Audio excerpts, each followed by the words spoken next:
first important part of this is hole identification.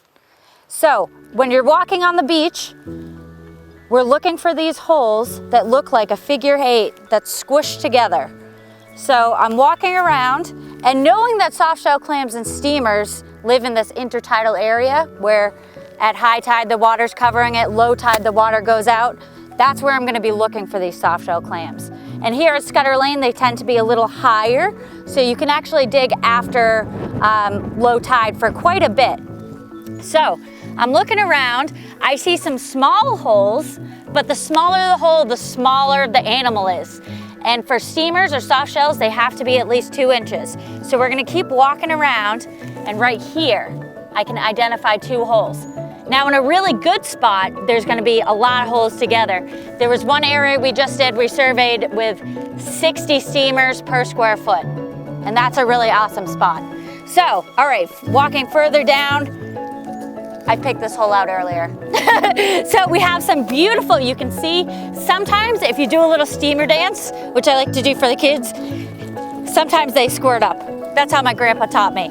All right, so this is a steamer rake.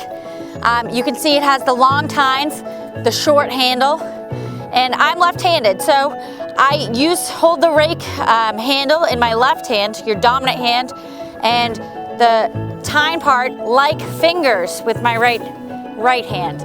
You're gonna put the tines in front of the holes, and then go down pretty far and pull back towards you. Now I just use the rake to get this started. You can see my friend Lisa's doing it too. Lisa's a professional. All right, I use it just to get started. Some areas they're gonna be buried in rocks, sometimes they're in beautiful sand, sometimes you don't need this rake at all. I like it just to get the rocks out of the way. All right, so we're in front.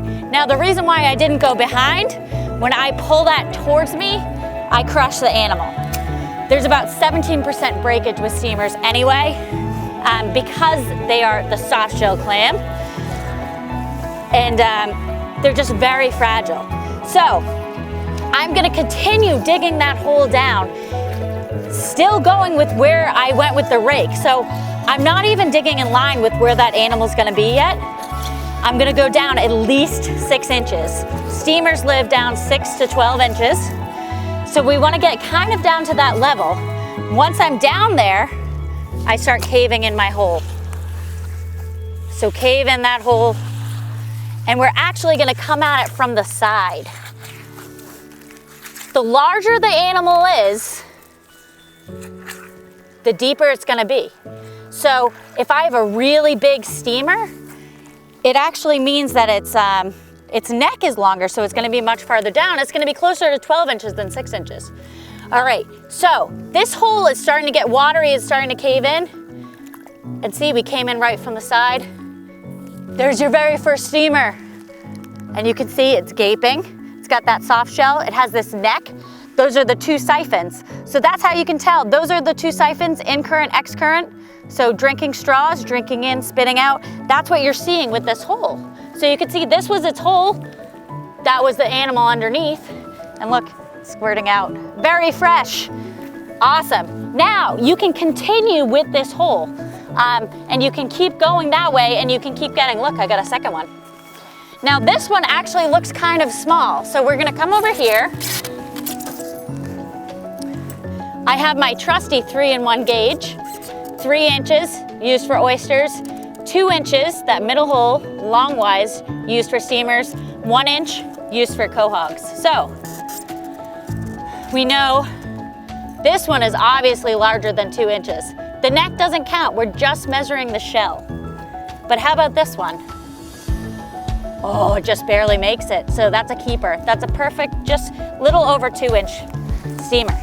And you can keep going. Now, what happens, like this one? This is just a little seed one. So we know that one's probably too small. Too small. All right, so that's too small. So what do? We can't just toss it around. A seagull's gonna come by and eat it. Let's say we're done with this hole. You always have to backfill your hole.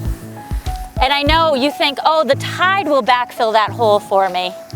But the tide actually, ooh, there's another little one too. The tide actually won't do it. It takes a very long time for the tide to backfill. So it is a regulation. You have to backfill your hole. There's a fine if you don't. And make it nice. No one wants to fall in your hole either. That happens a lot. All right, steamers don't dig themselves back in very well. So you see that long neck?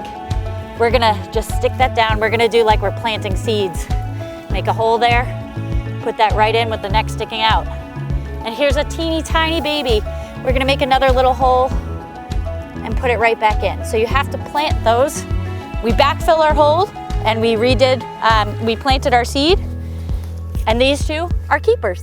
Okay, so for soft shell clams or steamers, your limit is 1 peck per week. You can shellfish Sunday, Wednesday, Saturday. And it's 1 peck per week. So you're going right under this line. It has to be a level peck, so level with the top. We don't like to see any heaping pecks. If you come and find me, I'll swipe it right off the top. So one not heaping peck, so just even with the top for steamers.